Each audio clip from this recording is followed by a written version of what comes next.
because you know what? You will be so much happier in your life by doing that. You know, at 24, this was the age that basically I decided that, you know what? I can do better. I can do better than this. Welcome to the Driven Young podcast with Byron Dempsey, dedicated to educating and inspiring the younger generation around entrepreneurship and practical life skills we aren't taught in school. Created for young people who seek direction in establishing their goals and passions. This podcast provides a platform for discussing the steps taken by professionals in their field related to handling finances, making money online, starting a business, growing a network, and much more. And now your host, Byron Dempsey. Welcome back to the Driven Young podcast. Today is a very interesting episode. I'm joined by Gabriella Rosa, a world-renowned fertility specialist, host of the Fertility Challenge, and founder and clinical director of Rosa Institute. So, why have I brought on a fertility specialist? Because today we don't speak about fertility, but instead we get into Gabriella's insane story. How she went from a 17 out of 100 end of year score in high school, so her ATAR, to graduating from Harvard 20 years later, and how she built a successful business and served over 130,000 clients worldwide. The importance of work ethic and how she traveled across the world at 15 and lived on her own without financial support and learnt 2 languages at the same time. Gabriella is an author, speaker, business owner and mother, and a very inspiring person, as you'll soon find out. Please pay attention to how insane her growing up story is and how she completely failed high school, but was still able to build a successful business, get accepted into Harvard, and generate enough money to cover the insane Harvard tuition fees, plus back and forth travel between Australia and America while still running her business, passing the course, and raising 2 children. So sit back and enjoy, because there's so much gold in this episode, and I know you're going to get so much value from it. Now, over to Gabriella. Gabriella, welcome so much to the podcast. Lovely to connect. Thank you. Thanks for coming out. Pleasure. So we got a lot of stuff to talk about, as we were just discussing before, but we'll just jump straight into it. Let's talk about kind of your period from high school to now. What did you do after you finished HSC? Did you finish the HSC? And That's such a good question. And what are you currently up to? Fantastic, sure. So look, HSC, you know, I failed the HSC. I failed the HSC like so fail. It was a good 17%, yeah, wow. In my score. And there were reasons for that, which was interesting. And at the time, I almost, because there's that whole thing about, oh my God, you are going to do the HSC. It's going to define the rest of your life. And it's like a lot of pressure. This huge amount of pressure, right? And at the time, it was interesting because I remember feeling like, oh my God, this result, opening my envelope and going, can't believe this result. Yeah. And I thought, okay, I could define myself in this moment as a failure, or I could just say, okay, it was a bad result, and what else am I going to do with my life? So I was very practical, have always been very practical. So I decided that I was going to do something. I was going to use that as a different, kind of meaning for myself. But what was interesting, and the reason that it happened, so I have to kind of go back several years. Yeah, sure. Because, I was 12, I think it was 12 or 13. And my parents basically came up to myself and my sister one day and said, hey guys, guess what? And this was, of course, in Portuguese, because we lived in Brazil at the time. I was born and raised in Brazil. Okay, cool. And so my parents in Portuguese come home and go, hey guys, guess what? In 1 month, we're moving to Australia. I was like, where is that? Yeah. Like, what is that place? Is it another city? Ride kangaroos. Brazil's huge. Yeah, so I was like, is this another city? What is this place? And they're like, no. Actually, it's a different continent. Oceania is the continent. I'm like, oh yes, I know that place. It's a bit far, isn't it, Mum and Dad? And it was funny because they were like, yeah, but you make new friends and you learn English and we'll just go and have a family adventure. And I said, so how long are we going for? We'll go for at least 2 years, because it's the time obviously required for the whole permanent residency after you've applied, to come in, so that you have the opportunity to have it. In Brazil, look, it's a beautiful place. It's wonderful. I still love to go there on holidays. But honestly, in terms of opportunity, in terms of being able to really develop, as a human being. I think that there are certainly much better places, and Australia, for my parents' in Brazil compared to Australia. Oh God, yeah. Australia's got so much opportunity. So much. And my parents obviously had that foresight, that vision to go, okay, I think that it would be great for us to be able to give our daughters a different experience, but also to be able to learn English, another language that is used around the world. And that was really why they did it. And what was interesting is that literally I was given 30 days to pack my entire 12, 13-year-old life and move to the other side of the universe, as far as I was concerned, to another country. And it was really interesting. It was fascinating, but I didn't speak English at that time. You probably can't tell by my amazing Australian accent today, but that's essentially my parents, doing in terms of I came here, I went to high school, and I spent 2 years in high school here. So I did year 8 and 9 in high school. And then I decided that, then my parents actually had done their 2 years, and they decided, okay, we're probably going to go back to Brazil because they wanted to go back to their jobs and their lives and everything else. They thought, okay, this is a good, opportunity. They've got their citizenship if they want to move back to Australia at some point. So basically you apply for permanent residency, you spend 2 years in the country, or at least at the time that they did it, it was like that. Spend 2 years in the country, and then you can you become a citizen, and, that's essential. But it's very difficult to apply because you've got to have a specific number of points lots of different kind of criteria that you have to fulfill to be able to actually, get it. So then that's why, just the fact that they got that opportunity was amazing. Yeah, it was we might as massive. well There's so many that. people, exactly. And there's so many people who want that opportunity and don't have it, So for them to actually have it, they were like, oh my God. And at the time, what was interesting, my dad applied with one of his other work colleagues because Australia wanted to grow their population. They wanted people with already, families with already having kids. And his work colleague and wife, who didn't have kids, didn't actually get accepted. So it was really lucky, that we did. And to this day, I still, oh my God, thank all my lucky stars, because that was honestly the best thing that ever happened to my life. But at the time, it was challenging because, I didn't speak English. I went straight to high school. Imagine, year 8, 14, I was 13 when we came because I turned 14 that year. So 14, don't speak English. Oh my God. That's rough. I did the same thing, but from New Zealand. Right. The exact same age. Yeah. Right. I came from New Zealand, so it's not quite as drastic. You spoke English, that's good. Yeah. And I was just like, man, it was tough enough having the accent. Yeah, absolutely. But and at that time, look, I was actually lucky in certain ways because I ended up going, my parents gave me the choice of do you want to go to an all-girls school or do you want to go to a co-ed school? And in Brazil, there are no single-sex schools. It's all co-ed. Yeah. So I was like, oh, this would be interesting, to go to a single one-girl, all-girls school and see what that's like. Lucky I didn't speak English, let's put it that way. Yeah. Because for the first year, oh my God, the number of times that I would be called wog, go back to your own country, and, whatever else it is that these girls would say. I didn't even know what that meant. I had made some friends, and it was quite funny because they were like, I'm like, they're saying these things to me. What does it mean?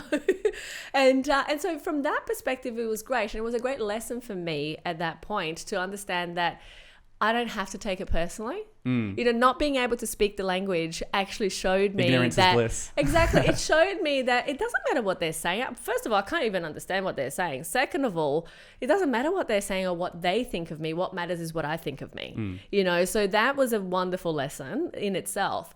But then at that point where, I was 2 years went by really quickly, and I finished year 9, and my parents said, okay, now we want to go back to Brazil. So I was like, oh my God, now I've made my whole life. I had already, made friends and had a boyfriend, and, all of these things had happened in my life in that time. And they wanted to go back to Brazil. I'm like, no, I don't want to go. So they said to me at that point, they said, okay, look, you could go to another country for an exchange program as an exchange student. We go back to Brazil, and after that 1 year, you can go back to Brazil and be with us. So I thought, okay, that's cool.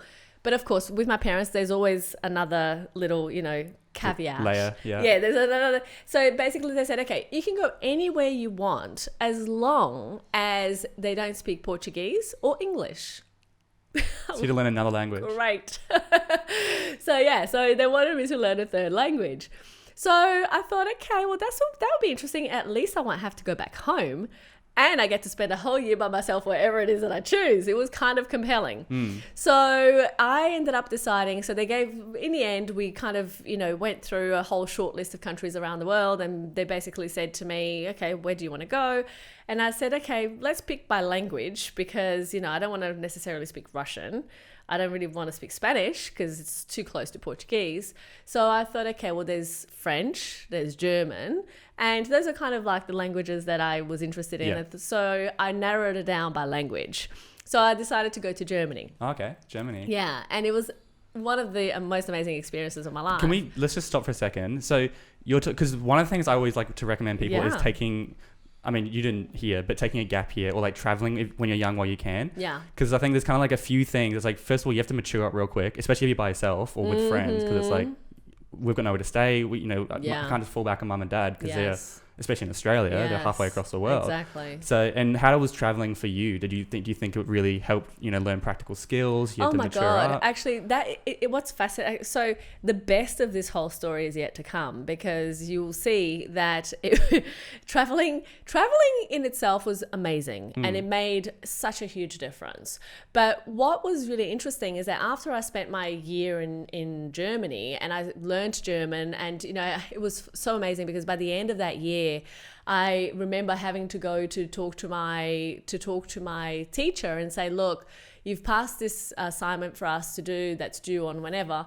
It's actually a date that I'm no longer going to be here, so I'm not actually going to do the assignment. So she looks at, and I'm saying all of this to her in German, and she looks at me and she's like, what are you talking about? Where are you going?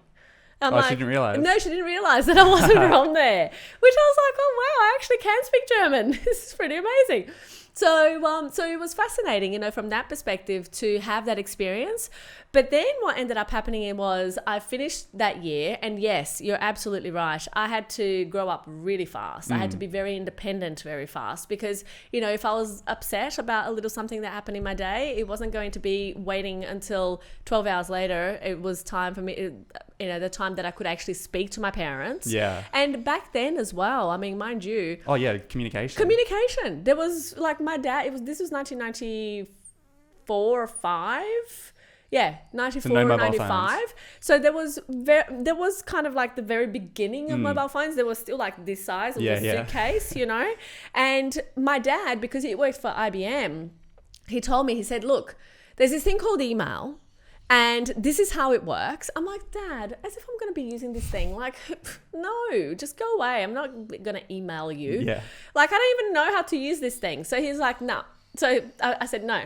So I said, I'll call you on the phone. And at the time, it was like, you press the buttons on this phone on the wall, and a minute of conversation was like $25. Oh, wow. Okay. Yeah. I'm talking like it wasn't something that you could just like imagine. You call somewhere and you just, for 1 minute of conversation, you're paying $25. So you've got to have very quick conversations, at the very least. So it wasn't something that I couldn't access them all the time. I was obviously with a different family. So it was getting used to different rules as well and different kind of freedoms as well and cultures. Yeah. And Germany is free. Let me tell you. Oh my God. It's like extremely free. What do you mean? In every way. Like you can do anything. You can go anywhere. You can, drinking age in Germany is like 14. Yeah. So it's like you really have to self kind of coordinate because. Which is good because I think people get coddled a lot nowadays. I've seen some friends who like leave school and like, or they leave uni and they're like, oh, well, now I've got to actually work hard because they haven't learned to work hard because their parents have always not force fed but like given them everything when they needed it. And so that's why I think traveling's never been easier, as you mentioned. It's like even though you've got to grow up quick, you can just book an Uber or an Airbnb last minute. You can call your parents basically whenever you want, for free, practically, or go to McDonald's and get free Wi-Fi. So it's like just appreciating what we've got. Oh god, yeah. The opportunities today are unbelievable. Which we'll get into. When I look back, when I look back at where I've come from and what is available now. But then after that year was over, I went back to Brazil and literally I landed in the city I was born, which I had lived in for, the vast majority of my life. And I just went, I hate this place. Yeah. Like, I cannot Compared live here. to? Compared to both of the places that I had been. Even like I know people, I just had a bunch of friends in America from America, they were not staying here, staying in Sydney. Yeah. And they've been telling me they've been back for like 6 weeks now, and they're like, "Oh my god, I want to go!" Everyone wants to come back to Sydney, and that's America, like one of the most developed countries in the world. It's like but Sydney it's an and amazing Australia place. is Absolutely, phenomenal. absolutely. But when you live here, you're just like, "Oh, it's not that great," because you don't appreciate it. It's so easy to get used to everything that is good, right? And that's really what it comes. There's a scientific term for that: hedonistic adaptation. Yeah, and it's same with relationships. Absolutely, you get used to the things that are great, and then you start to think that they're not really that great. And the reality is that, oh my god, look at the contrast. And then once they're gone, you want them back. Exactly. Or you're like, you realize what you missed out on. 100%. Because as humans, we're kind of almost set up to, whatever we achieve, we enjoy it for like a half a millisecond, and then we go, oh, okay, what else? Yeah, it's same with buying stuff. You get your new car and it's like, it's great for a week, and you get inside and you love it, and then after a month it just becomes normal, and you're like, you don't appreciate it that much. Yeah, absolutely. Like people with Ferraris and stuff, like that's insane for us, but they just get in it every day or however often, they don't really care. Yeah, and that's really interesting, because it's that whole concept of when we talk about setting goals and achieving goals and doing all of that, it's all about the fact of who you become, not so much about what you have, because what you just said is exactly what's going to happen. You're going to get into the Ferrari, a week later you're going to go, it's okay, but who you've become to be able to actually achieve that milestone is really the crucial piece here, So I land in Brazil and I go, oh my God, I can't live here. This is terrible. Like, these people, they're really closed-minded. I had been exposed to just, so many different ways of thinking and doing things. And it was, for me, I felt trapped. All of a sudden, I felt trapped in my city of birth. I felt like, oh my God, in my family even, because it was like, all of a sudden I went from being able to do and self-govern everything that I did to then having to go back to, living by the rules of somebody else. And mind you, when you're 15 and your parents are paying all of your bills, I totally get that that's exactly what needs to happen, right? Because ultimately, and also we're learning, right? So at the time I thought, oh my God, I can do it all by myself. But I deep down knew that I couldn't just, because my parents said at the end of me finishing in Germany, they said, well, if you want to go back to Australia, sure, but we're not going to pay for you. Oh, okay. You know, like you have to afford yourself. Yeah. So I was like, oh, okay, I don't know how to do that. Especially at 15. And well, exactly. So I'm like, okay, fine, I'll go back to Brazil, whatever. So I was 16, turning 17 in the year that I was back in Brazil. That entire year, all I thought about is what can I do to be able to actually move back to Australia and, just live my life there, because I don't want to be here. Yeah. So that was a really long... Like au pair sort of thing? No, well, so basically, and also think about the schooling side of things, right? Because all of a sudden I went from year 8 and 9 here, year 10 in Germany, year 11 in Brazil. No wonder you failed. It's making more sense now. So I was like 17%. Like I didn't try that hard, and I got way higher than that. But this makes more sense. So, so year 11 in Brazil. And then I'm like, okay, you know what? I can't live here. I'm going back to Australia. And I figured it out somehow with, like help from people that I knew and friends and everything else.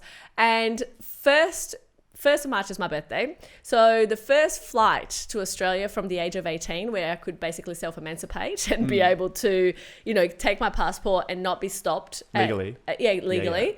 And not be stopped in some kind of, customs quarantine for the rest of my life, was 18. So I'm like, okay, the day I turned 18. So when are the flights? So there was a flight when the day I turned 18. I thought that would be a bit mean for my parents, There was another flight on the 9th of March. So a week later. So I'm like, okay, the 9th it is. I won't be so mean. I also get to spend my birthday with my parents. They didn't know that I was having these amazing plans to move back to Australia. So between my birthday, well, I thought after my birthday, because it, again, would be a bit, rude. Between my birthday and the 9th of March, I had to tell them that, hey, I've decided this is what I'm doing. That was a learning experience. Yeah, I can imagine. So it was my parents, my parents went from kind of like shocked to disbelieving to really pissed off. Yeah. You know, especially my mum. My mum didn't speak to me for 2 years after that. Really? Oh, God, yeah. Wow. She was beyond paid off. Wow. 2 years. She was so very, very upset because she felt like, oh my God, what are you going to do? How are you going to, succeed in life if you don't go to university? Because it's a big thing, in Brazil. Still is here as well. Well, exactly. If you don't go to university, you won't amount to anything, right? And she, to a certain extent, I'm very, very focused on education. So I totally understand where she was coming from. And I think that there was a little bit of brainwashing that went on there too, which was great. But she was not very happy. My dad was a little bit more, supportive. But that was essentially what ended up happening. And so I came back here and I was like, okay. So if it translates that, if the logic is that if I don't go to university, I won't amount to anything, what it is that I need to do to get into university. In Australia. In Australia. So I arrived, started living my life, had to work 3 jobs to just make, between cleaning bathrooms and, working as a receptionist and working at a $2 shop. I did it all, right? Because it was like, okay, how do I, sustain myself? How do I survive? And how do I actually put myself through university? Because my parents were like not going to give me a cent. You were a citizen in Australia? I was at that point. So did you get HECS? Yeah, well, yes. Did you have to pay when up I front? went, no. When I went to university, I actually ended up getting HECS. Okay, that's good. Yeah, I was going to say that's impossible almost. If you're 18, you need to get 20, however much grand. Yeah, it was pretty, But even so, because my first course that I did was actually a private college, so I actually had to pay that. So I had to actually find a way of making the money to be able to pay for the college, and so this. But if you want it enough. And this is the whole thing. You'll find a way. And this is exactly what happened. I had to work 3 jobs and I still had to study full time and I had to do all of these things, but I managed. So that's what ended up happening. So after I saw my result, I was like, okay, that probably won't get me into any university this year. What's my next best step? Yeah. And so I went, right, what am I interested in? That was my first thing. What am I interested in? What is it that I want to do in the long term? Which is a good start because I always say is, when you're 17 or 18, you can't possibly know what you want to do with your life. Oh, gotcha. And it's like, how do you start? I like to say what excites you. Yeah. Like whatever excites you, similar to what interests you. Yeah. They're probably, together. But what interests, if you want to be a doctor because it excites you and you're like, yes, I want to help people. I love that stuff. Not for the money or because your parents want you to. And so, that's a great, just starting step. What interests you? That was the thing, because I was like, if I have to study something, I had to be interested in it. Yeah. Interested in the subject. The thing is, if you're not interested, you're competing against everyone in your class who is interested. Exactly. And you can't compete with that. Exactly. You can't compete with people who are staying up at night because they love, learning about this stuff. 100%. It's just not possible. 100%. So that's then, that was my first thing is like, okay, what am I interested in? What could I see myself? And this is essentially the way that I thought. What could I see myself actually sticking to, studying that I would actually stick to it and graduate from whatever it is that I decided to do. And so I had a couple of ideas. The most predominant was nutrition, because I thought, okay, well, I'm interested in food, what to eat, how to be healthy. All of these things were interesting to me. So I thought, okay, let me look for a nutrition course. And so I thought, and also at the time I thought, okay, well, sure, 17% might not get me into a university course, but it may in some university around somewhere, by application. So I thought, okay, let's just look into that first. And then one day I was going from work to home actually, and I picked up a magazine and I opened it, and one of those new age magazines, and it basically had nutrition course, blah, blah, blah. And I'm like, okay, yeah, I'll go and inquire at this college. So it was a private college, and I went, inquired, figured out that, okay, this is quite interesting. This is something that I can see myself doing. Went in there, enrolled, started studying. So once that happened, the very first term that I was studying, this college was a natural medicine college. So and natural medicine is not antibiotics. It's all that's right. So it's naturopathy, nutrition, massage therapy. Yeah. Basically things that are more naturally based. Like a lot of plant stuff. Yeah. So so this college, basically there was a naturopathic diploma and degree at the time. And I thought, okay, well, that sounds like something I have never heard of. What is naturopathy? But I also realized very quickly within that first term that food is limited. There's only so much that you can actually treat a person who's coming in with an ailment or, a condition. And there's only so much food will do in those situations. I need more tools. Yeah. You know, I need to be able to really treat someone in terms of their health. I thought that's not going to be enough. It's an essential foundation, but it's not going to be enough. And so I heard this naturopathy thing. I'm like, okay, well, that's interesting. So I decided to go and inquire about it and I found out that it was all to do with herbal medicines, nutritional supplementation, other ways of healing, methodologies and techniques and tools of healing that can support the body, you know, and work with the body and how the body is actually operating. So I thought, okay, well, that is something that's really interesting, because at least those extra resources, those extra tools can help me with treating people. So I thought, that's it. I'll re-enroll for naturopathy instead. So instead of doing a 3-year kind of nutrition course, what it ended up being was a 4-year degree, you know, in naturopathy. Yeah. So I decided that that was my path, and I did that, completed it, then decided to do, so there were 2 stages to this. There was the stage of actually completing the diploma part, the advanced diploma, and then there was the stage of completing the degree. So I completed the advanced diploma, then went on to do the degree. Then a few years after that, went on to do, and from the very beginning, I always knew that, you know, because I was in a situation where I had to put in my own resources and save up money and borrow and whatever, I knew that I needed to pay back those loans somehow, right? And you can't afford to just, because a lot of people with HEX, it's like HEX is amazing, but it can also be like, you can just choose something you're not that passionate about, because you can just choose something straight away. You don't have to pay for it. Yeah. It's, you know, and then then 5 years later, you're still doing that, and you're like, I never wanted to do this in the first place, but now I'm 26, and I feel like I'm really old when you're not. Yeah, exactly. And it's, I don't want to have to restudy again, and I'm gonna be 30 by the time I finish. And it's like, you know, you're better off to kind of, if you're sure you don't know what you want to, if you don't enjoy the course, kind of cut it off. But I also like how you pointed out, what did you start off doing?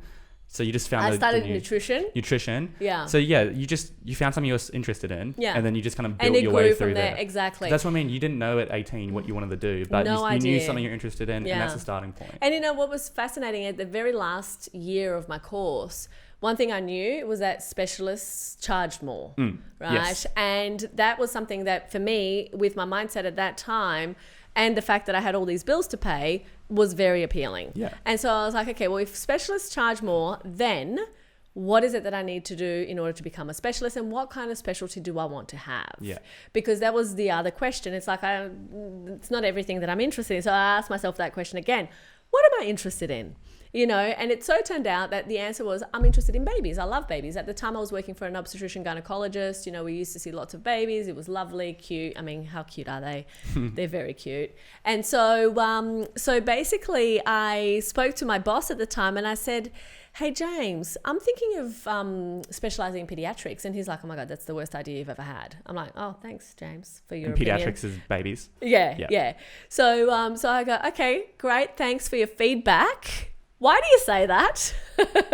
And he said, look, you know, I thought of doing pediatrics before I did gynecology and obstetrics, but really what you have to consider is that your patient's not your patient. Your patient can't speak, and your patient really is the parent of your patient. So it's not really a good idea. I'm like, okay, now that you put it that way, I understand. And yeah, I agree. So then back to the drawing board. What am I going to specialize in? And it was kind of almost staring in my face the whole time. But then this one day I was going to clinic, because you have to do these million clinic hours to be able to graduate.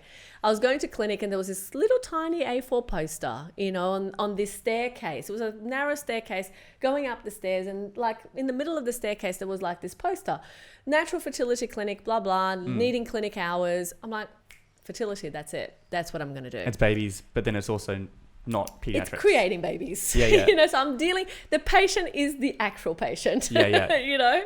And so so I thought fertility would be interesting. So immediately from graduating, I started to work with people in that context, you know, helping them be in the best shape that they could, best health, and optimizing their health and fertility, hormonal balance, you know, all of those things. So all they say, they can have a high chance of having a Absolutely. baby. And these would typically people who have tried and failed? At the beginning, it was all sorts of people. You know, if they basically said that they wanted to prepare to have a baby, or that they had been trying for a little bit to have a baby and just wanted to improve their health, it was all types of patients. I mean, now we're very, very narrow and very specific in terms of who specialises in. But now you've got your own business around this. Absolutely. This was when you were working at someone else's clinic. That's right. So I was working as a contractor, basically. You know, I started my business at the age of how old was I? 21. I was 21, and the reason that I started my business was really because I couldn't get a job. So after I finished my degree, naturopaths, they didn't really get jobs. So these days is a little bit different. You know, there are different types of jobs and different things that people can do.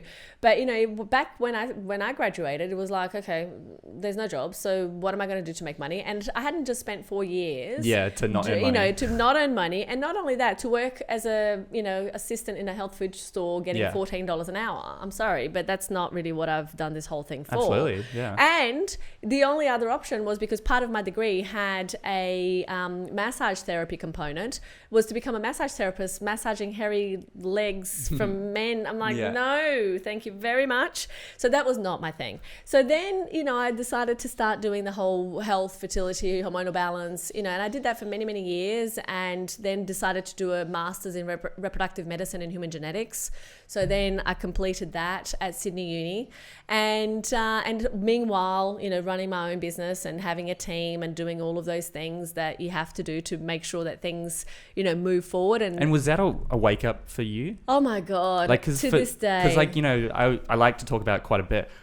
Just because you're good at something doesn't mean you can run a business in it, because that's like, it's only like 20% implementation, or like the dentist doing dentistry is like 20%, and then there's finance, there's all team, the things. And it's just like, oh my God, you need to be both, or partner up with someone who's both, I think. You know, it's really fascinating, because since I absolutely agree with you, it is something of a absolute wake up call to think that you can do business, you know, when you have never done it before or never studied it before. You know, my husband, what's fascinating about my husband is that he went to university to become a chartered accountant, and that gives you the full grounds to actually an understanding of business and running a business and how to do all of that, which is extremely different, you know, to when you actually study naturopathy, where, you know, you're basically studying naturopathy, you are not actually being told, like if you do a course that's like 4 hours on business, that was pretty much my business experience. Well, even then, like every second person I seem to meet nowadays is doing a business degree. Yeah. It's a classic, I'm not sure what I want to do. Business is overarching, which sure makes sense. But I always ask them, because I have my own business. I've been with Dent. So like since I've finished high school, all I've seen is business owners. Yes. And I'm like, what do you learn? And they're like, oh, we learn, you know, a bit of finance and stuff. But they're like, we don't really learn how to run a business. And I'm like, the practical aspect what is of business? It. Exactly. I'm like, because it's like, do you learn about partnerships? Do you learn about how to grow, how to manage team, how to you know, do accounting, or how to learn your finances? And like, nah. And I'm like, what? Wow. So how do you learn? There aren't really any official ways. There's programs like what we've seen, but they're all independent. They're not government run, or they're not like official. Yes. You know, and it's self-learning. You have to actually 100%. decide that you're going to. And this is really something that's so important, I think, for people in general. You know, if you are not someone who is willing to be, one, resourceful, to do whatever it has to be done to get the job complete, and or be absolutely focused on the fact that you are going to finish this thing no matter what. Like, don't start a business. Don't even think about doing a business. Go and work for somebody, because you know what? You will be so much happier in your life by doing that. You know, at 24, this was the age that basically I decided that, you know what? I can do better. I can do better than this. You know, I can do better than the people who were employing me, than what they had done. And I was very cocky, you know, 24, God, what do you know? So I'm like, okay, you know what? I'm just going to start my own business and do it myself, you know, by myself. Because up until then I was working as a contractor, which is still your own business, but you have the umbrella and the framework and the infrastructure of a whole organization. I was working in medical centers. Yeah. Right. So there was a whole receptionist team. There was a whole, you know, everything, stock, everything was taken care of. Because this is something I think would be interesting for listeners. Because what is the difference between a contractor and a entrepreneur, or like a business person, or like a freelancer and a business person?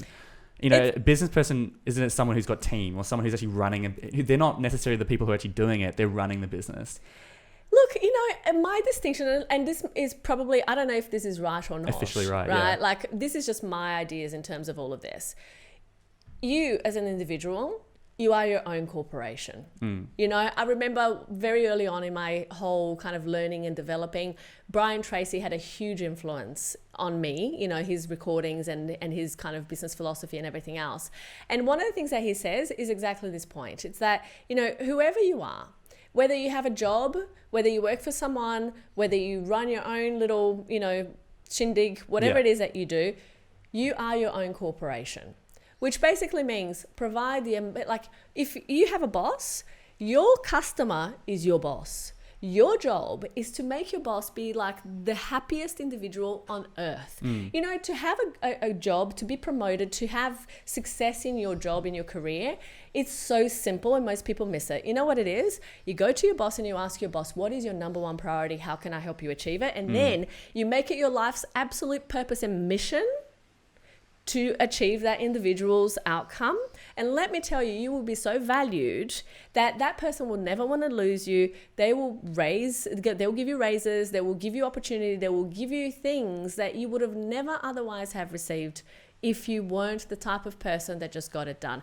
Be the type of, like, you know, whenever I get someone in my team that has that attitude, I'm like, oh my God, what do I need 100%. to do to keep you forever? It's same like for me, obviously for you probably need people who have certain degrees and stuff, but for me in the creative industry, you don't actually need a degree so long as you're good. And it's like what we look for in the creative industry or is, you know, sure, your show reel or whatever, but like how much do you want it? Yeah. You know, how much do you have the what attitude? Are you willing to do? Like, what do you know? It's attitude is everything. It's not attitude. It's like, well, yeah, it is attitude, but it's like, you know, how passionate are you? How much do you want the job? You know, you don't just want it for the money. You want it because you want to work for this person or because you want to get experience, whatever absolutely, it is. But also it's this whole idea of like, how do you succeed at anything?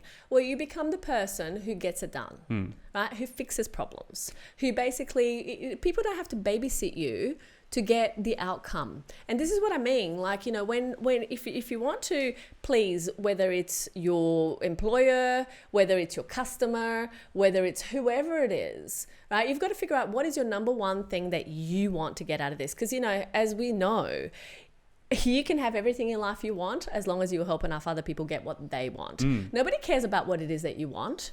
What they care about is what are you going to do for me? Yeah, exactly. To help me get what it is that I want. And then as a result of that, I might either do something for you or other people will see it and go, oh, I want that. It's a great mindset. We were just saying this before. I was saying I'm reaching out for partnerships for my business right now. And the problem I faced was I'm going in, I know what I want from them, but I don't really care about that. I have to pitch what they're getting out of it. Like what's the benefit for them? Yeah, and that 100%. applies across, you know, when you're going to work with someone, what's the benefit they're getting out of having you? As you said, a huge one is if they don't have to babysit you. Oh my God. They'll just, you know, if you can just trust someone. If you can deliver an outcome, you are so valuable because most people won't. Yeah, and people don't realize that. Everyone thinks everyone else is really good, but most people aren't. No.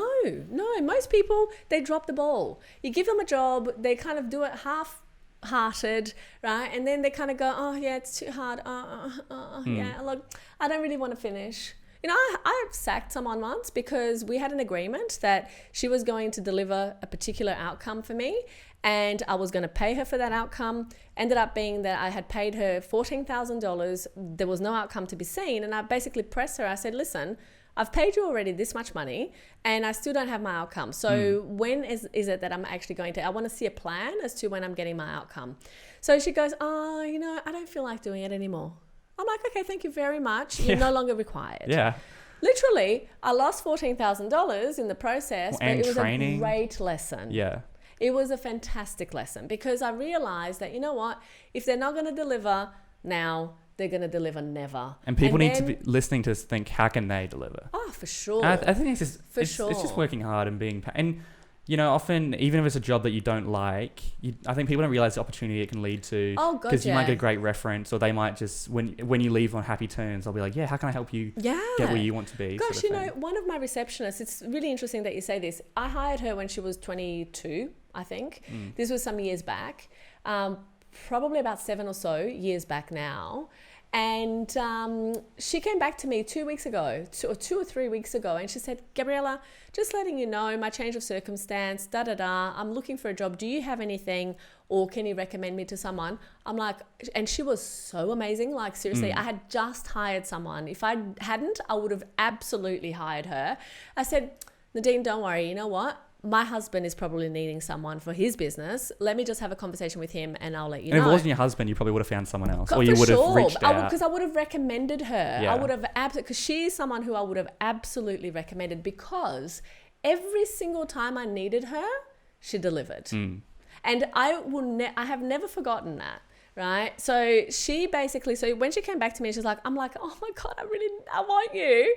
And I had just hired. So I was like, okay, I can't have you right now. But my husband, so he basically said to me, so is she good? Like, should I hire her? I said, on the spot. Yeah. Like, literally. So that's exactly what happened. He hired her on the spot. She's doing an amazing job for him. So, this whole thing about what is a business, you know what?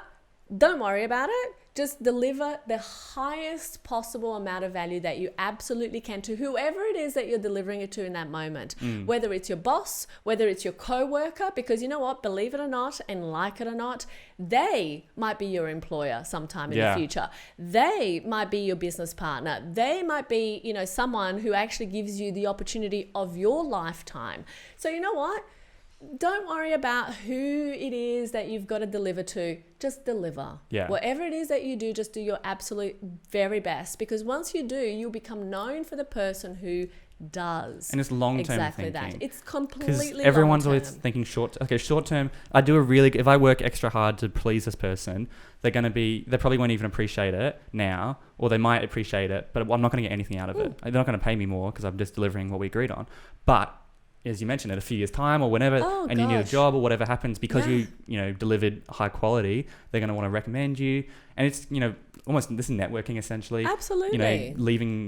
Having great relationships with people at all different points, so you can just kind of reach out. Absolutely, 100%. Look, I now hire a team of about 30 people. We're 30 people around the world. We've now taken over 137,000 people in more than 100 countries through our fertility programs. Yeah, wow. So the reality of it is that your reach can only increase and be felt, the effect of what it is that you can do, by the people that you surround and associate yourself with. And so important. So important. So if I'm a horrible person and I treat my team badly, guess what? Are they going to want to deliver for me? Yeah. Of course not. Right? Are they going to even give a anything about my patients and the people that I'm trying to support and serve? Of course not. They're not going to care. So, you've got to look at it. And this is why I say, and as a business owner, a lot of people get this wrong, get it very, very wrong. They think that being the boss is like, oh my God, I'm the boss. Yeah, yeah. You know what? I'm above you. Let me tell you something right now. Those people that you employ, the people that you serve, they are your boss. Yeah, I've heard that before. They are your absolute boss. Like, you don't call the shots. You think you call the shots because you run a business? Ha, ha, ha, ha. I'm laughing in your face because, the reality is you need to deliver what it is that somebody else wants, whether you like it or not. Right? Whether you think that it's you've got to deliver in order to be able to extract value from a transaction. If we're talking purely business, right? You've got to deliver what it is that somebody wants to buy. Full stop. And that's business, essentially. That's business, right? You deliver that, people will pay you. They'll pay you in bucket loads. They will come back. They'll refer. Our patients, we specialize in treating people who have been infertile for 2 years or more, have done lots of different treatments. Nothing has worked. Typically, these people, they come to me. They say, "We've done everything. Nothing has worked. I'm at the end of my tether. Out. This is like, I don't even think this is going to work. But what the heck? Let's just give it one last shot." This is what I hear practically every single day. We've now had patients in that situation who were infertile for 6 years and whatever else come do our program, have a baby, then come back to revisit for the second, for the third, for the fourth. Tell all their friends who are infertile. Tell all their friends about it, become absolute advocates, just go, oh my God, you need help having a baby? Oh my God, go to see this woman, right? Because she knows what she's doing. So, the reality of it is that unless you become the person who delivers for people, you're never going to amount to very much. And that's the distinction that my mum didn't quite get. When she told me that if I didn't go to university, I wouldn't, amount to very much. I mean, it turned out quite well, let's put it that way, because for me, it gave me a focus. It gave me a purpose. It's like, okay, I'm going to enroll to this degree. I'm going to finish this degree. And that's another thing as well, Byron, that I think a lot of people undervalue and underestimate. It's the impact of actually completing stuff. Because Stop starting, start finishing. Oh my God. That's something I've been trying to, I'm working on all the time. Oh Lord. Because you see, the thing is, most people, they'll start a million things, they will finish none. Because it's so exciting to start something. Exactly. But the boring part is actually sticking at it and doing it. But let me tell you one thing from someone who's been in business for 19 years. If you don't finish it, you will never have anything to show for it. Right? The only reason I can hold this and go, you know what? This is a book. Great. But the reality is, to create this has taken 20 years. Yeah. Every single one of these case studies, I mean, the baby on this cover, she was only born because of me sitting there and finishing what it is that I start. Right? It's like, okay, I'm going to learn this thing. I'm going to finish it. How can I apply it? Now I'm going to finish it. And I'm going to do that over and over and over and over again until... most people miss, and I teach this to my patients all the time, because you see, most people, what they don't understand is that it's not, you don't do something that you think is going to help you. I'll do it if it helps me. Yeah. That's what everyone thinks. Oh my God. That's the mindset. Right? It's like, but these patients also have that mindset. And so what happens is, they think like, oh, I'll do it if it's going to help. But, you've got to prove to me that it's going to help. Well, first of all, if you don't do it, you will never prove to yourself that it will help. And second of all, if you don't do it until, not if it could help, but until you see the result of your labors, it won't help. Because, when at 24, I decided that I knew better and that I was going to start my own business and went on to the biggest roller coaster ride of my life. I thought moving countries was big, and a big learning experience. Oh my God, start a business. I know. That was my biggest and greatest learning experience. It's a wake-up call. It was such a huge wake-up call. And it made me realize that, gosh, if I don't show up, if I don't deliver, if I don't start what I finish, if I finish what I start, if I don't actually make sure that I've got something to show for this, nobody's going to ever want to pay me any money. Right? And so that was probably the biggest lesson that I had to learn over time. But I also have to say that having done that, and now being a Harvard University awarded scholar, I was going to mention this way earlier on, but we've just kind of I mean, the whole thing about it is that it only came from that. Came from what? Oh, finishing. Finishing what you start. So now you've done a lot of, you must have over 10 years worth of studying. Oh my God. I often talk a lot. First of all, I suck at studying. Like you mentioned, you did about an HSC, but I didn't realize that's because you were basically never even there. Yes. You're in different countries. Yes. I learned by doing. I learned by just getting out there and practically doing and stuff. Yeah. And so studying for me, I was like, no, I can't study. But we can. Yeah. This is the fabulous thing about doing, and actually I'll tell a story that's going to illustrate that so well. But anyway, you were saying, sorry. No, I was just going to say, I'd rather learn by doing an internship and getting in there and learning, watching people and doing stuff versus studying in the classroom. Yeah. And I think they're kind of the two biggest differentiators. You got people who study really well. So you're currently at Harvard now. Yeah. Well, no, you got a scholarship. Not scholarship. You got a degree. I did. So basically, I've done a clinical research program for which I won a scholar award. So out of almost 400 students, I was nominated to get this award, which is an incredible honor. And now I'm doing my next, it's that kind of I started one thing, completed that, and now I'm doing another thing. And so my second stint at Harvard now is actually doing a master's in public health. Yeah. So, and you're in America, you're at Harvard. Yes, this is in you're America, properly in America at Harvard. You're not just online and stuff. No. So last year I had to spend 2 months on campus.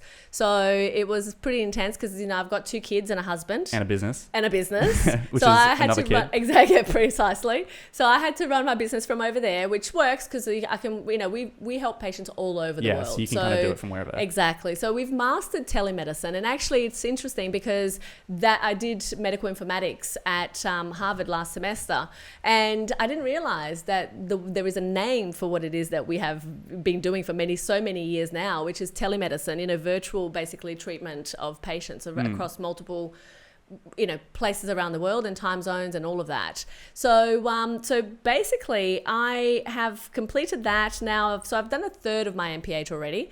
This year I go again for another 2 months, run a clinical trial, deliver it by the end of this year, and then I graduate May 2021. fingers crossed. It all goes to plan, but that's the next big step. And what's interesting, and again on this conversation of starting and doing things that you don't think you can, I think that there's such huge opportunity in that, because when I first failed the HSC with my 17%. And then I went and I did my diploma and then my degree. I remember graduating from my degree. You know what was fascinating? I remember this to this day. I remember this so clearly. I think because, obviously at the time it was my parents' value, that I was well educated and everything else. So I finished my degree and I thought, as I was graduating, receiving, my actual degree in my hand with the hat and the thing and all of that, I thought, wow, wouldn't it be amazing if one day I graduated from Harvard? And like, I remember that moment so clearly. And between that moment and 2021, what has been really fascinating more than anything else is that I kept that kind of objective in my forefront of my mind. So something we like to talk about, and this almost sounds like it exactly, is a plane from New York to London doesn't go straight there. It goes this way, and then it goes this way, and it veers off. And it's like, for you, I guess you almost knew London was like Harvard sort of thing. Yeah. How am I going to get there? Yeah. Well, I've got to do this first. So I'm not going to get to Harvard by doing this. But by doing this, I'm going to get to this and this, and then I'm going to have the business grow, and then think blah, blah, about blah. it. It's 20 years, right? So in 20 years, so much changes. Yeah. So basically, that's my life. Exactly. Well, yeah, right? My life plus a little bit. In 20 years, I kind of go, whoa, hang on a second. And the key thing here, though, is that even though there was no chance, like when I first had that thought, I had until probably about 4 years ago, there was no path. Yeah. There was no path. I wasn't going to move to the US. I wasn't going to, if I didn't have my business and it did so well, I would never be able to afford the fees. Yeah. We're talking about hundreds of thousands of dollars in fees. So, there was basically all of these pieces that I never even knew that I would ever be able to make them happen. Yeah. Right. But then there was one of the practicalities of this is that in order to be able to apply, you actually have to do a standardized test. Right. And standardized tests, I don't know if you've ever done any of them. Well, it's kind of like the HSC, but it's a bit different in the sense that this is math and English. And what it is that you have about 30 seconds to answer a complicated, complex math question. I failed the HSC for one of many reasons, including that I'm not great or wasn't very good at math. And so when I had to do the math portion of this exam, I had to study for 15 hours a week for 6 months to be able to high school math. We're talking high school math. Here I am, a fertility specialist running a business with 2 kids and a husband and 30 team, right? Having to go back to study high school math. Yeah. With a tutor, mind you. He was probably younger than you. No, he wasn't, but still, thank God. Probably like a 22-year-old. With a tutor, right, to basically take me through this. And then I realized, okay, that's not going to be enough because I still don't even remember my times table properly. And if I'm going to answer these questions by having to calculate in my mind, because I don't have time to use a calculator, even though I can, I'm going to have to really up the ante on this math thing. Yeah. So then what did I do? Many of your listeners here will probably have heard of Kumon. Have you ever heard of Kumon? I think so. So Kumon is a Japanese kind of teaching system where you go and you do repetitive, kind of math problems. And there's levels that you do. The thing about Kumon is that you do it every single day. You have a booklet that you do and you start, in being able to add 5 plus 3 to, then you go to like equations and biostatistics or statistics and those kinds of things. But basically, I had to go back to Kumon and I just went and I did the test to the level that I was at. The level I was at was addition. Okay. Of like single numbers. Lovely. Right? I can do that. And I suck at maths. I was still kind of struggling at that. So I was like, okay, by head, and you also have timing. So you have to actually be timed to do these things, right? So anyway, so I started there and I had to practice every single day. Like I actually had to sit down for half an hour every single day, 7 days a week to actually do these math things so I could get faster at doing it. And then I passed different levels and everything else.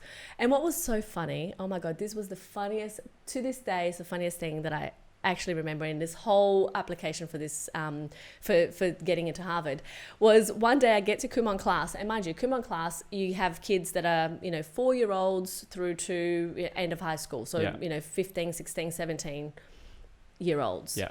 So, but the majority of this class, because my sons do Kumon as well, so the majority of this class is actually like mid-range, maybe 8 through to 14-year-olds. And so I get there one day to do my class. So first of all, in the very beginning, the kids weren't used to having an adult sit down in the chairs that are like tiny, right, for the kids to actually do their work. So everybody used to stare. Yeah. It was like, oh my God, like she's coming. Who is that? And why is she here? Like they would double take, like it was the funniest thing. So then this one day I sit down to do my work, and this kid sits down next to me, this girl, and she would have been maybe 7 or 8. So I'm there doing my work, and all of a sudden I kind of noticed her just looking at my booklet all the time. So she would look at my booklet, she would look at me, look at my booklet, look at me, like going, like, so she did that about 5 or 6 times. And then I looked at her and I was like, okay, that's weird. So then I go back, and then she looks at it again and my booklet again, and she goes, oh, you're only level A. I'm like, because it's like the very beginning. She was like in a level E or something, But you know what was so fascinating about it? It was the funniest thing, because kids, they will say anything, right? Yeah, they got no filter. They had no filter. Yeah, so she was like, oh my God, you're only level A. And as an adult, I could have taken that so personally, going, oh my God, I'm bad, I'm stupid, I can't do this. Even as an adolescent, right? Like most people would be afraid of trying something new or doing something because they're like, oh my God, what are people going to think? Comparison and judgment. Exactly. They'll feel judged and compared, and they compare themselves and all of that. So it made me laugh so much, because I looked at it and I just went, oh my God, isn't it funny how, people don't say things because they want to upset you. They don't say things because they want to put you down. But what happens is it's how you take it. Yeah. Right? I could have taken that. I mean, as it happens, I laughed so much. I was just like, I thought in my head, I said, if you ever know what Harvard is, let me know. But, I didn't say that to her. I just kind of thought, yeah, when you discover what Havard is, let's have a conversation as I'm doing my work. But it was really funny, because I'm just like, oh, wow, isn't it interesting? Me, an adult doing this thing, going back to, I guess humbling. So humbling. And this is also part of what I wanted to say before, don't ever say that you can't do something. It's about a matter of won't, right? Because the reality is that you can do anything. Especially nowadays. Anything. As we were talking before, like you've started something around, you're passionate about fertility and naturopathy, yeah. And so you're passionate about that, and you've created a way to earn money from that. You've created a lifestyle, and you can do that nowadays. Oh, gotcha. And it's even you said you were like 22 when you started. Yeah, like for me, I was 21 when I graduated. Now we've got Zero. You've got all these platforms to make running a business even easier, or getting yourself out there. You got LinkedIn. Like it's so easy. For sure. And so many people don't. Sure. Well, I mean, most people who are younger don't leverage it. I personally don't. I don't see many people leveraging it. Yeah. And no, you're right. And the vast majority of the reason that people don't do it is because it will take a long time. Yeah. But you know what? Or they're just lazy. The time will pass anyway. No, it's not about laziness. Think about this. Think about the times and the things that nobody has to remind you to do. Like, think about the things that you will do just because you are absolutely 100% passionate about it, interested in it, you enjoy it. When you do it, the time flies. Nobody has to remind you to do it. The reality is that we all have those things, and we can train ourselves to be and have those things. But what typically happens is that we label it as lazy. We kind of go, oh, I don't want to study. It's lazy. No, it's just because you haven't actually found something that lights you up inside, that you go, oh my God. The problem I find with school is like you've only got limited subjects and stuff. Like if you want to do something like astronomy, our school didn't have astronomy. So if that lights you up, you don't have the option to do it. And that's the thing. That's where you need to go and look for yourself. And you can only choose subjects, but you have to do English, you have to do maths, you have to do a science. That means you only get to choose 2 or 3 subjects. Yeah. And it's like, well, that's why I think in high school you're so trapped in terms of it's not a good indicator, HSC score, no, of for sure. how smart someone is, or where they're going to go in life, especially nowadays. Yeah. as your mum mentioned, you know, if you're not in uni, you're not going to be successful. Yeah, exactly. Which is just so not, I mean, have a look, right? What does life demonstrate? Yeah. But the reality of it is that sometimes I think that people, they make excuses for things that they don't really want to do. Oh, 100%. And that's really what it comes down to. And then we have this self-talk going on that, oh, you know, I can't do this. You know what? If I, at the age of 40, can go and start doing Kumon, Yeah. right, with 8-year-olds, trust me, anybody can do anything. And another thing, Elon Musk, I just finished reading his book. So he would always get people to do these crazy tasks that they would always be like, I can't do it. And he'd be like, find a way. And they would find a way. And then he had like 2 cases where someone said, I can't do it. And he said, fine, you're fired. And he said, I'm going to do it while I run 2 companies and 5 kids and everything. And he does it. Yeah. And he finds a way to do it while he's got all the stuff. So it's like, it's priorities. and we're not trying to be, you know, be unrealistic, and like obviously there's going to be stuff that you're not going to be able to achieve that are just completely unrealistic. But, you know, like Harvard probably seemed completely unrealistic when you're just moved from, you know, Brazil and you've got a 17% score on your HSC, 17 out of 100. That's the way it's ranked. That's right. So it's just, you know, shocking. It's like a real failure. It's like, how could you could you get into Harvard and everything? Yeah. So, and that's the thing, right? Like, how could you get into any university? It could be the thing that goes on your mind. But literally, you know, it's funny because I knew that I was destined to accomplish something important in my life. You know, I wanted that to be the case. I wanted to ensure that I was adding value and helping people and doing the things that essentially were going to actually make a difference in the long term. I didn't know how I was going to get there. I had no idea what the vehicle was going to look like.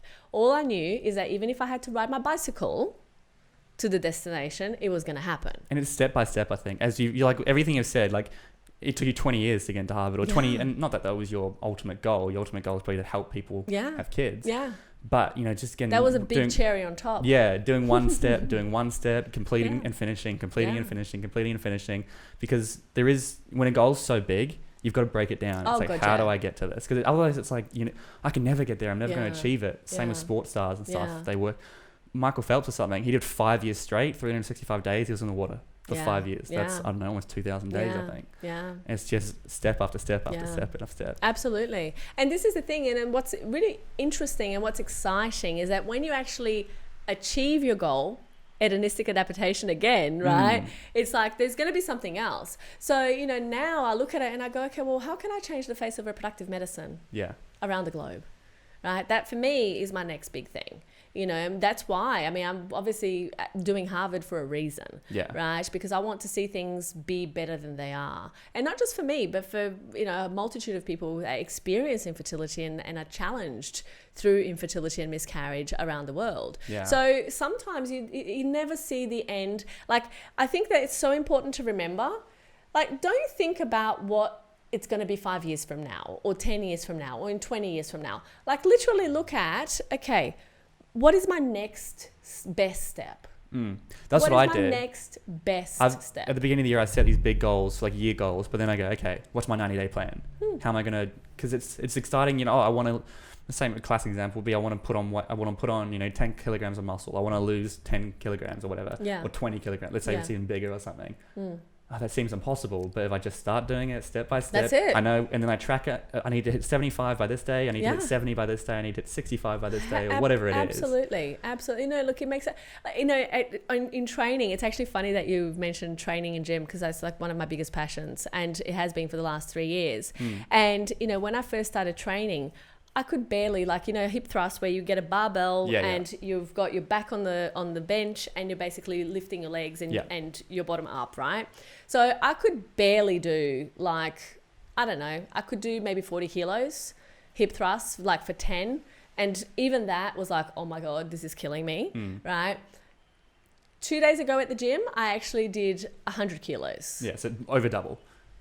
And not only that, 100 kilos, I weigh 67 kilos, right? So 100 kilos that if I started going, I'm going to do 100 kilos today, impossible. I wouldn't even lift the bar. Yeah. I probably would have injured myself, right? And Discourage yourself for exactly. So, you know, start with what you know and let what you know grow is what John DeMartini talks about all the time, you know, and ultimately by doing those little pieces, the thing that's in front of you first, and then just building upon that, because you see, success builds momentum. And when you succeed at something, even the littlest thing, you know, when I used to succeed at doing my one booklet, I'm still doing Kumon, by the way.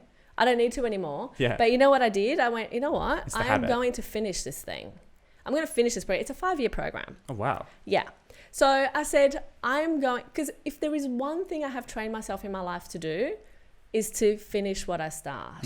Right? I could stop. I don't need to do it anymore. Basically, you know, I've passed my exam. I'm in.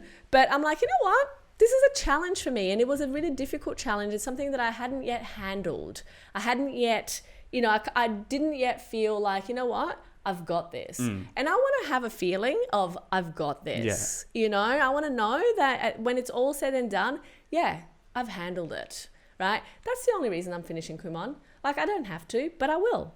Because ultimately, I mean, one is a great example for my kids who are 7 and 4. We all sit together, we do our Kumon, we go to Kumon class together. Yeah, it's great bonding and spending time with your not kids. only that, they see that, hey, they never have asked me, why do I have to do Kumon? Yeah, because you're doing it. It's been fantastic. They don't ask. They just know that in our family, that's what everybody does. And Daddy doesn't have to do it because he's an accountant, so he's okay. Daddy's special. But yeah, exactly. But everybody else, we do Kumon, right? And so from their perspective, they're like, they're learning by example. And, you know, it's from my perspective, I'm actually handling something that for me once was difficult. And that ultimately is what it's all about. Yeah. It's the more that you do, the better you get. Every single time that you accomplish something that you didn't think you could do, it gives you a little bit of extra confidence to do a little bit more. And you spoke about momentum, and it's like, I think someone said this, and I 100% agree. You know, people think when you're starting something and you start, the graph kind of goes like this, you just get better and better and better. But really, it's like nothing. Oh You're working so hard. Go around in circles. But you're working hard, and once you finally start getting momentum, it just skyrockets. Yeah. And so most people don't even make it to that momentum because they're like, they try and nothing happens. Yeah. You've just got to keep going and reinforcing on what you said about, you know, just one thing at a time. Because right now, young people are like overwhelmed with everything that's going on. I want to do this. Where do I want to be here? Yeah. It's like, just focus on the one thing. Right now might be, I need to just get my degree done. It could be even smaller. I just need to finish this year. I need to I just finished this assignment. Yeah, I need to finish this assignment. Just focus on that. Don't get too overwhelmed with the big picture. Yeah. I mean, gosh, you know, like this last year, we were talking about being at Harvard, right? It was 16.5-hour days, 6 days a week. On the 7th day was 8-hour days. And so basically it was like, and we were like bombarded with stuff to get done, right? And so what used to happen was that I used to get to class at about 7 a.m. I used to be there until 3:30, my last class. Then after 3:30, you have to go to the library and do all of your assignments, and you get out of there by about 10 o'clock. So you go eat something, and then you get home and you have a shower and you do some more work before you actually finish the next day. Get up at 5 or 6 o'clock in the morning the next day and repeat. So how do you actually handle that? And how do you handle the fact that, you know, there are so many other people and they are just as good as you, and if not better? I mean, as it turned out, I scored pretty much a 3.9 out of 4.0 GPA. So that's really decent. Like absolutely amazingly decent. But the thing is, how do you do it? Well, you basically go, okay, this question in this assignment, I'm going to finish that now. Yeah.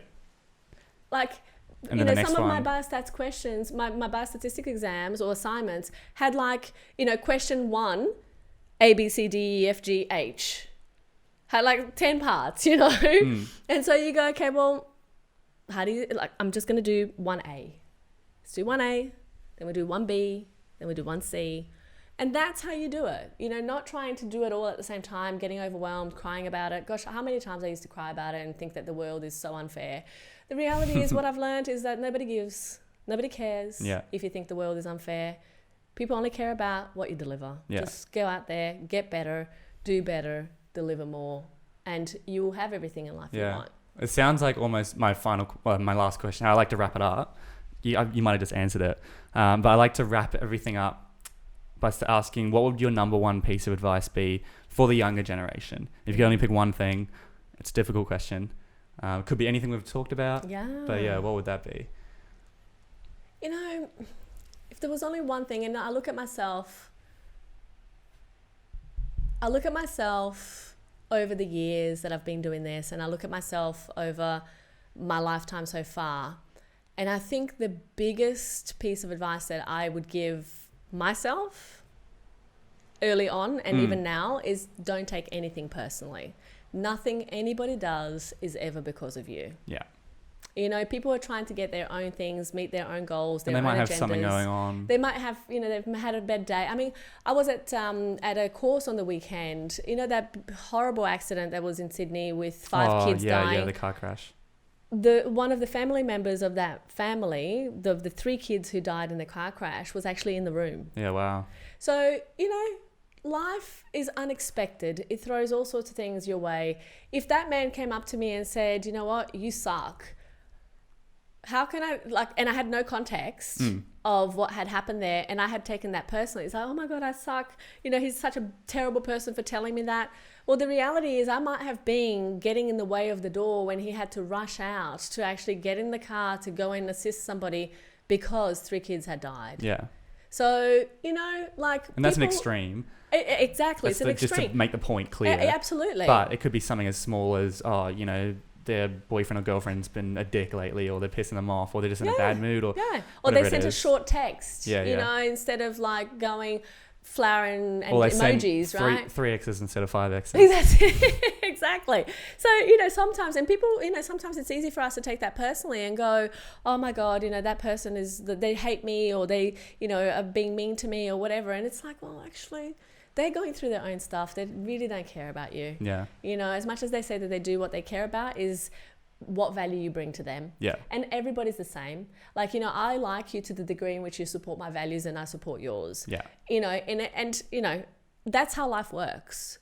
It's basically how everybody operates. And if we have any kind of, illusion that it's any different, like your parents, right?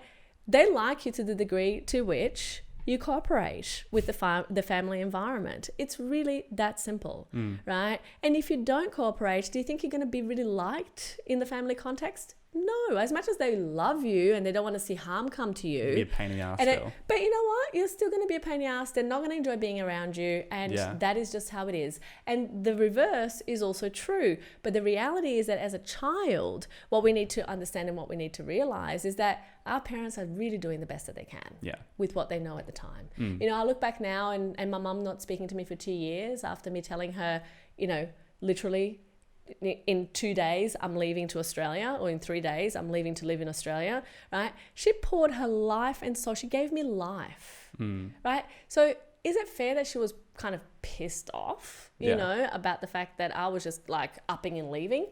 Yeah.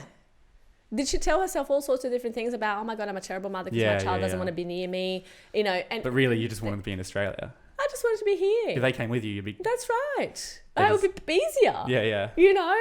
So it's about looking at that and realizing that nobody does anything because of you. And when we take things personally, we lose an immense opportunity for growth and learning and just, you know, doing more of who we were born to be. Amazing.